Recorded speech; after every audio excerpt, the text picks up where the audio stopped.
Türkistan'ın Gulca ilçesinde 1500 civarında Uygur'un sözde terbiye merkezleri diyerek adlandırılan cezaevinde tutulduğu hakkında haber verilmişti. Edinilen son bilgilere göre onların arasında çocukları Türkiye ve diğer yabancı ülkelerde eğitim görmekte olan ebeveynler ve yurt dışındaki akrabalarına para gönderdiği gerekçesiyle suçlanan kişilerin de bulunduğu bildirildi. Çin işgal yönetiminin Doğu Türkistan'da yaşayan Kazak Türklerine karşı baskı, zulümlerini arttırarak sürdürdüğü ve onlarca Kazak Türk'ü aydını sebepsiz ve haksız olarak hapsettiği açıklandı.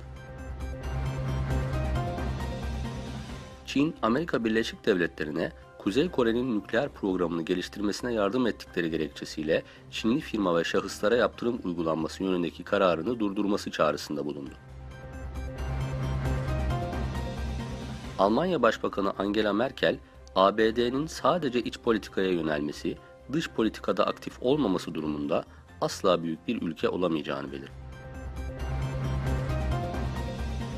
39 yıl aradan sonra Vietnam'a başbakan düzeyinde bir ziyaret gerçekleştiren Başbakan Binali Yıldırım ve Vietnam Başbakanı Nguyen Huang Phuk'un eşliğinde iki ülke arasında ekonomi, gümrük ve standartlar alanında 3 anlaşma imzalandı.